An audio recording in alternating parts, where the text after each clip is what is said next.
the Happy Hour podcast with your host, Joel Fleischman. All right, welcome. So, hey, welcome to Joel Fleischman's Happy Hour podcast, episode number 16. Today, I am very, very fortunate to be with our U.S. Congressman, Glenn Grothman. Welcome, Glenn. Well, happy to take the tour, both of the coffee shop and Drexel's headquarters. Awesome. Well, in our tradition here, we welcome to Happy Hour. Okay. So we just hit that. And cheers. Thanks for coming on. I Very appreciate good. it. You don't do that in every podcast? No, we do interviews and they never give me beer before, so this is a step up. Absolutely. I'm kind of an intense guy, so we got to slow that down. So, we might as well do the number one subject out there, right?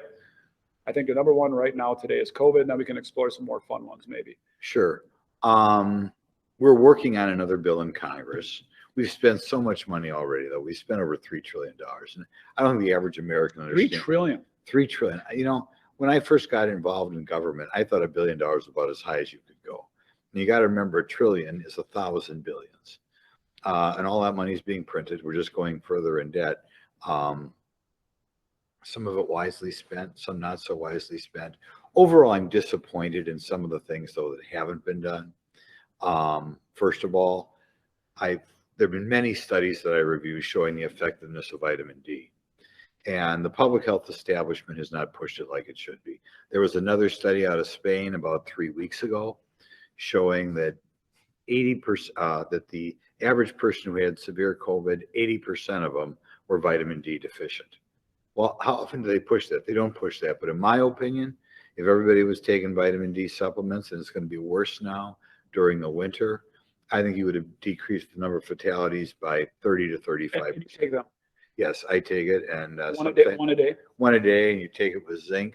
Yeah. Too. And, if it was a 30 or 35% reduction in fatalities, that would have been a big thing. The other thing is I don't think our government has done a good job of looking what other places around the world are doing. There's a drug the Israelis are working right now. It's a common drug used for high cholesterol, phenofibrate. I can't get the U.S. government interested in it. Even though preliminarily they've done a real good job in Israel, you give it to somebody upon showing the first symptoms, you may get another 30 or 40% drop in number of fatalities. So to me, that's what they ought to be doing. And I'm not really satisfied with what CDC and Dr. Fauci have done so far. Yeah, that's great. I would concur with many of that things, and I think most of your constituents in our area would. Abby, you have a question. Come on over, Abby. We got a guest executive producer. Abby, you had a question for him regarding Thanksgiving and Christmas. Go ahead. Many families will be gathering for Thanksgiving and Christmas. How do you feel about that? Well, you got to look out. I was talking to a hospital administrator the other day, and he told me that most of the people they see get it are family gatherings. For all the hoopla to restaurants and bars, he doesn't see a lot of his patients getting at a restaurant and bars. Most people are getting it at family gatherings, which is understandable. You have your guard down, you feel you know everybody, more likely to hug somebody, kiss somebody. Aunt Betsy's potato salad. Right. And that's what he found. So also without any evidence, I think if it's good weather, when I meet my mom, who's 89, we try to go outside. Now, I know what we're going to do is it gets colder and colder, but it's relatively difficult to get outside, much easier to get indoors. So I'm even going to suggest, and I haven't read this anywhere, that even if you get together indoors, try to a degree, keep the windows open. And maybe the heat bill go up, but I don't know. You should be conscious of the fact, though, that family gatherings, weddings, funerals, just anniversaries, whatever, is where a disproportionate number of people are getting it. It does seem that way. It really does. And I do think that is the few times that I would say, like, an 89-year-old person, that is a very vulnerable person. You just have to be respectful of that. Again, these are just my personal opinions. So I don't have any medical knowledge or any of that. All right. Well, thanks, Abby. And get the vitamin D, because we had the Surgeon General in Oshkosh a week ago, and he mentioned like 5 things you should do. And always, the mask, the hand washing, blah, blah, blah. He didn't mention vitamin D. And when I talked to him about it, he was aware of it.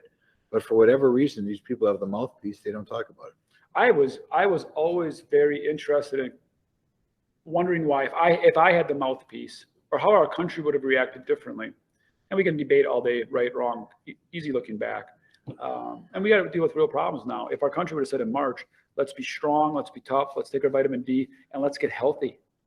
Right. There has not been a commitment to a health initiative, which I'm very disappointed by, honestly, but it's one person at a time.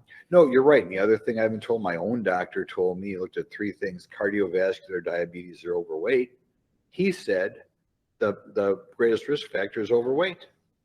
And again, you don't hear that a lot. I'm a politician. I like to point fingers and say, lose weight, though I should lose weight. But I talked to a nurse the other day. The only patient she had that died was a guy who weighed 400 pounds. Now, he was very healthy otherwise, but that's kind of illuminating.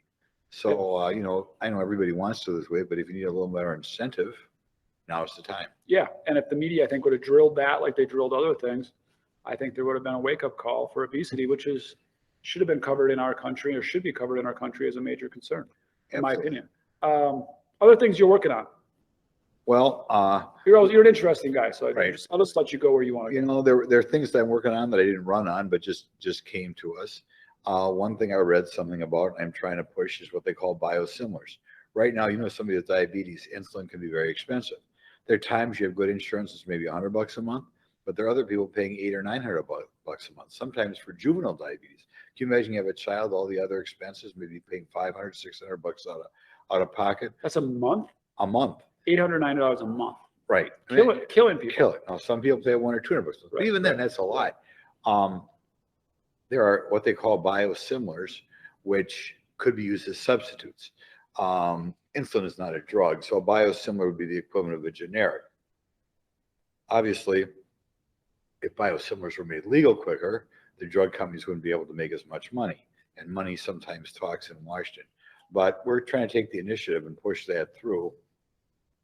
And we don't know how much it'd save, but maybe if you're paying $500, maybe knock it down to $250 or $200, which would be a tremendous thing. So that's another thing that we're working on. So I have a question for you. A little bit off topic, a little bit on topic. U.S. congressman, House of Representatives. Right. How many people is that? Because let's go real fifth grade, third 435. grade. There are 435 congressmen. Every state has a different number depending on their population. Wisconsin has 8. They redraw the exact lines that represent every 10 years. That's the purpose of the census. Based on population. Right, based on population. So right now, I represent about 10 counties, which is why we're here. I represent Fond du Lac County, Sheboygan County, about half of Dodge County. Okay.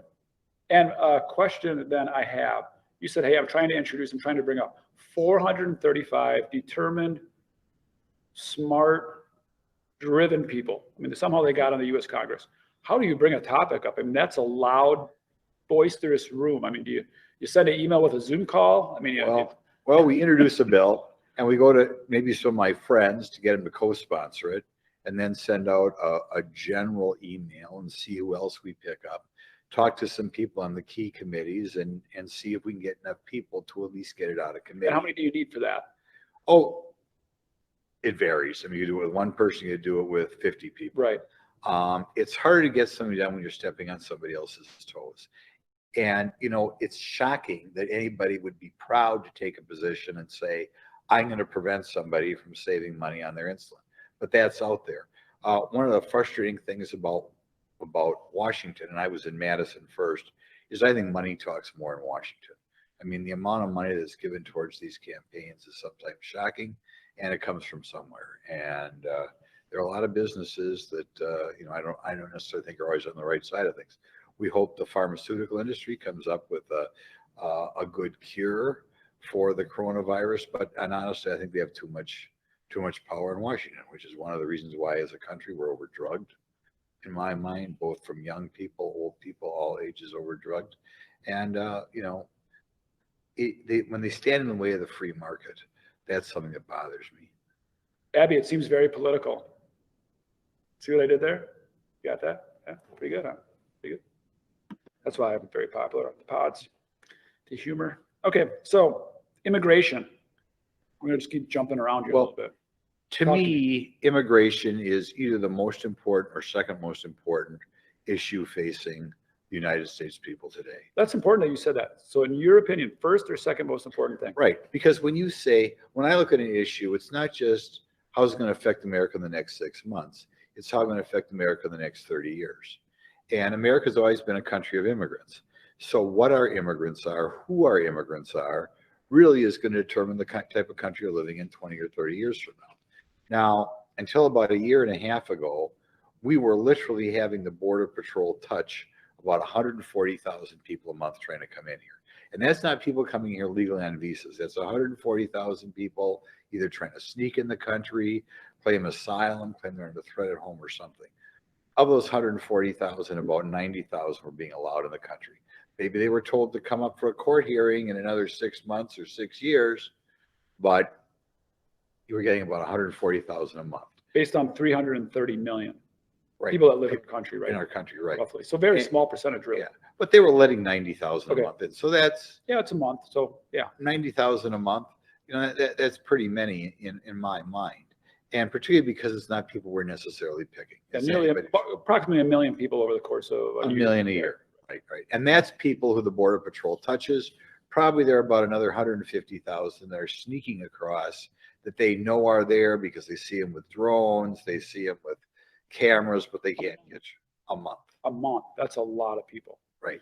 Yeah. And Donald Trump, through a variety of things, got that 90,000 a month figure that the Border Patrol lets in our country down to under 1,000, Wow. which is kind of amazing. That's crazy. You know, he did it to a certain extent. He reached a deal with Mexico to hold people down there. He reached a deal with Central American governments to hold people down there. He used the coronavirus to turn people around. So Joe Biden is planning on undoing almost all of that. And furthermore, I've been at the border 4 times.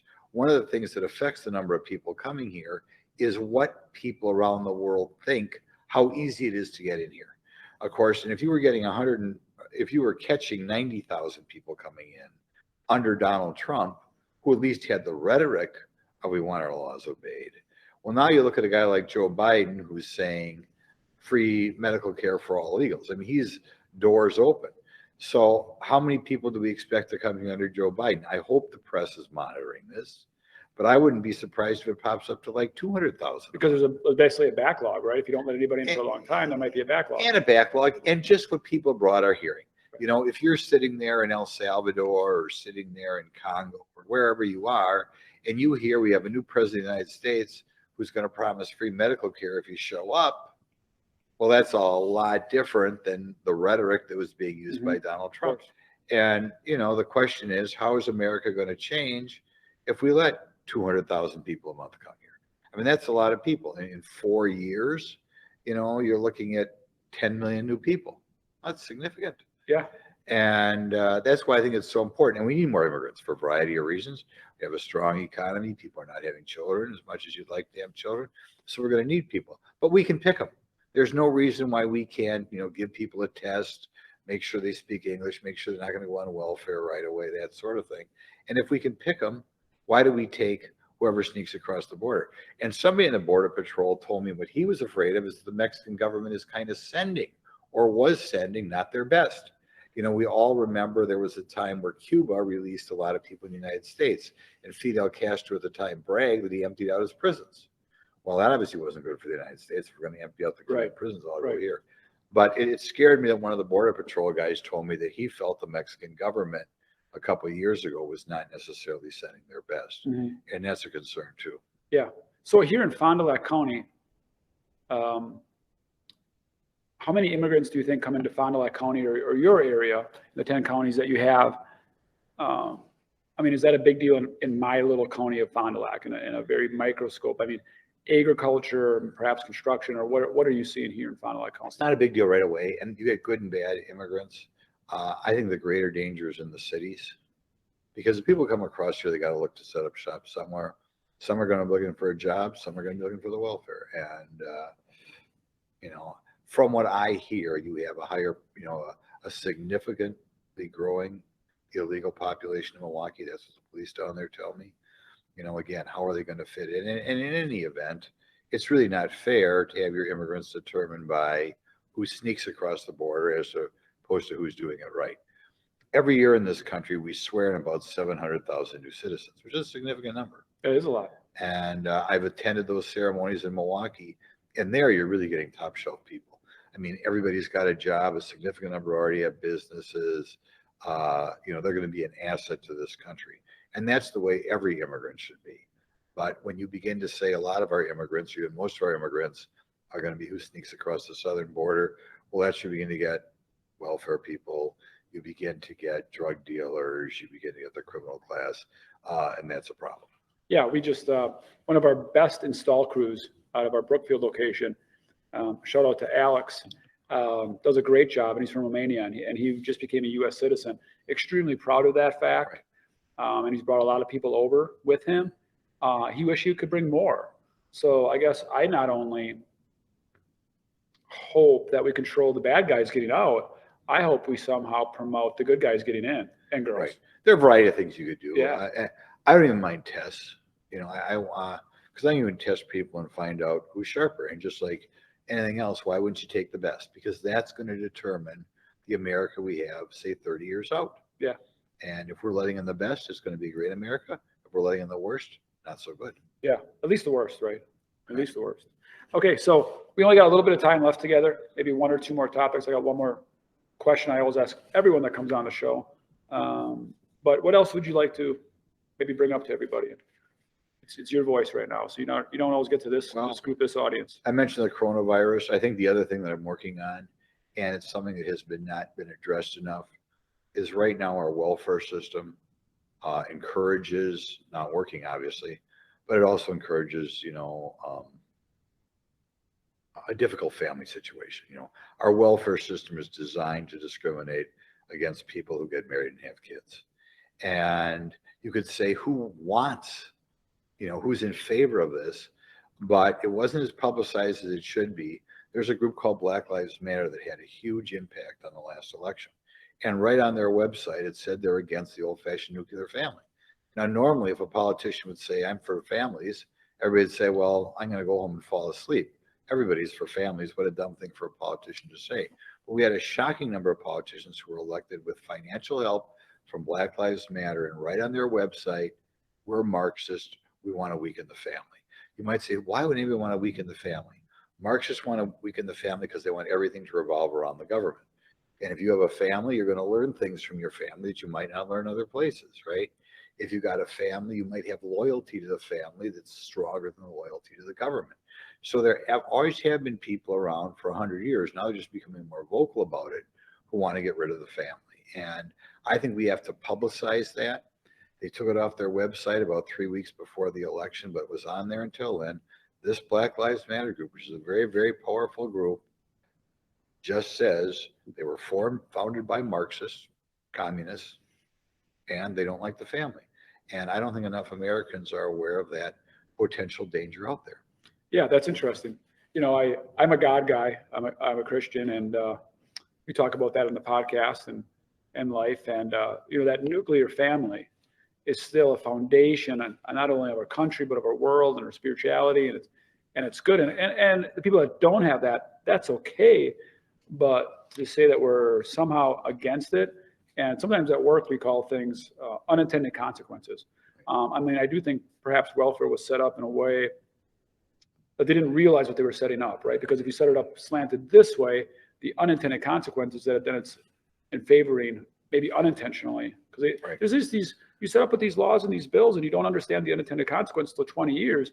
But I think what you're maybe saying or alluding to, or what I hope is that it's okay to relook at what didn't work. They better look at married to it. Right. This welfare system's been around for about 55 years now. It really took off. And it has really eaten away at the family. It's eaten away at the American work ethic. And these politicians have to be honest about it. And because it is eating away at America. I'm going to give you one statistic if you have a second. Between like It's your podcast. I can do this all day. Between 2006 and 2019, both years were very strong economies. So we're comparing apples to apples. Yes, sir. I'm going to just look at one welfare program, the food stamp program. Okay. And some people need it. You go through a tough slot in your life. Some people have mental issues where they can't get along, can't get a job, whatever. But in that 12 or 13 year period, the number of people on food stamps went up 40%. Now, in a relatively short period of time, we have had a huge increase in the number of Americans that, that is part of their income. And they just rely on it then. They rely on it. Now, Right. okay, some of those people, maybe a temporary issue. Some of those people, like I said, maybe just have mental health issues or something where they can't get a job. But when you have a 40% increase in 13 years, it means a higher and higher percentage of Americans in general are saying, this is the life I want to live. And nobody talks about it. Or maybe even raised that way. Again, I go back to the unintended consequences, right? Food stamps in theory sounds very well. Like, who would be against food stamps, right? That's kind of the problem, right? Because if you bring up saying, I'm against food stamps, oh my gosh, that's headline news. That sounds horrible. But the unintended consequences and how it can be tweaked to manipulate it in a good way, I think is what you're working on. Is that right? Right. Because right now, again, that is changing the America we grew up in, right? Because, we would like everybody to have a nice family, parent working, good example, stable life. And as we have a higher and higher percentage of people not living that lifestyle, it eats away at the moral fiber of America. All right, Abby, I'm going to ask my last question, but you have anything on your heart that you want to talk about? She thinks she's good. Okay, so this is what we do. Okay, you have a billboard. You have an unlimited amount of budget. You have a billboard, right? And I didn't even prep your team or your staff. Usually they get this question out of them, but you're pretty good on your feet. You have a billboard. It's blank. You're going to have a huge audience. This is going to be on the nightly news, or it's going to be on Highway 41 for the next 20 years, or 94 in Milwaukee. What does your billboard say? Well, I don't want to get myself in trouble. I think we got to address the moral breakdown of America. I don't think people know. Well, what's it going to say though? You got to do better. You can't just say the moral breakdown of America. ... Glenn Grothman. You got a quote. You got a saying. You got an image. You got a picture. You got a mantra that you live by. You got to say we got to do better. Well, we've got to. I'm not going to say exactly what we put on the billboard, but we need more people. Tell them what I guess I'll call a godly lifestyle. I think that's what we're getting away from America. And I think it was John Adams who said America is built for a moral and religious people, and it's not fit for any other group. And So it could be the John Adams quote. Could be the John Adams quote. Okay, we'll go with that. That's the good. John Adams quote. All right, good. What was the John Adams quote? You said it. You have to Google it after. It's America's. We're not going to have any of the fake news people reporting on that. So America. It's at least alludes to it. Our Constitution is built for a moral and religious people, and is not fit for any other type, I believe, is what the quote was. Close enough. Close enough. If Holden was here, was our normal executive producer, he's a 16-year-old kid, he's great. He'd Google it, verify it for us, we'd be trusted. Right. Abby's filling in, she did the best she could, we did the best you could. All right, do you have anything else you feel like you got to be said that wasn't said? No, that's it. Those are the things we're All right. working on, and hopefully we'll make some progress in the right direction over the next couple of years. Well, God bless America to you. Thank you for all you do. I know it's not the easiest job. Thank you, everybody. Peace.